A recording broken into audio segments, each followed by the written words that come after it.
Foods and ingredients banned in other countries but considered okay in America.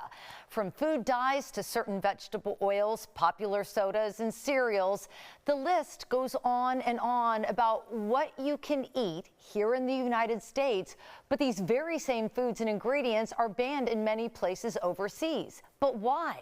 Joining me now to reveal just some of the dangerous foods we're eating is holistic functional doctor and the best-selling author of You Can't Outrun Your Fork, Dr. Anya Szigeti. It is so great to see you, Dr. Anya. Hi, Gail. Great to be here again. Thank you. So I wanted to talk about this. We took our daughters overseas, and we like to get, stay in like an Airbnb so we can be together. We went grocery shopping, and we went to market so we could do family time together. And so much of what we have access to here in the United States, you don't have access to in Europe. Correct. There are so many products that we regularly consume here that's not available there, and if they are, it's a completely different version of the product. Now, why is that? Well, one thing is that the FDA oversees the foods here in America. And I say oversee loosely because they actually aren't even testing the products or the chemicals that are in the foods. They're relying on the food industry and their clinical experts to tell the FDA that they're actually generally recognized as safe products for our consumption. And the scary thing with that is that we have over 10,000 chemical additives in our foods right now.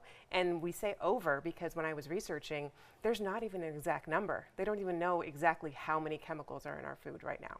Now, the result of that is that many people are sick. They're overweight, they're tired, they're sluggish. Now, the chemicals in the foods that we eat are being linked to mental disorders, from autism to anxiety, depression. I mean, the list goes on and on. Yes. In the UK, if a product has a synthetic food dye, it requires a warning label for the parents because there is a correlative link with synthetic food dyes and hyperactivity and behavioral issues in children. All right, so you've brought some props, just some of the things that we can easily grab in this country that you would never see on store shelves overseas. Yes, Gail, and it's actually scarily easy to find all these. I ran in and out of the store and just grabbed some that had a few of the ingredients that I was looking for, and I found them easily, unfortunately. And my husband was actually over in Europe when I was shopping for these, and he couldn't find these products. He found one, but it looks completely different color because they don't use the synthetic food dyes over there. Okay, very interesting. So what do consumers need to be aware of? So there's, like I said, there's over 10,000 different chemicals. There are a couple that are on these products. As we mentioned before, the synthetic food dyes are definitely a concern. So that would look like red number 40, blue number whatever, yellow number whatever. Those are all synthetic food dyes that are made from petroleum. And so just think about drinking gasoline from your car. That's what they're made from. And those are in most of these products here. And those are tied with, again, the behavioral issues in children, potential genetic concerns, cancer concerns, digestive concerns with the food dyes. Another one is brominated vegetable oil. And so bromine itself is used as a flame retardant. And bromine actually competes with iodine. And so we already, you've shared and I've shared that we have thyroid issues, and the thyroid needs iodine to work properly. And if we consume something like these two items here, both have this brominated vegetable oil, it's going to compete with the iodine for our thyroid. It also has been linked with central nervous system issues. So that's our brain and our spinal cord. And so people have loss of balance, loss of the ability to talk. They have major issues tied in with that, loss of coordination. People have actually been on continuous dialysis after consuming brominated vegetable oils in the food products as well. Wow. Okay, so those are the three internationally outlawed ingredients, and there's one more. And genetically modified organisms as well.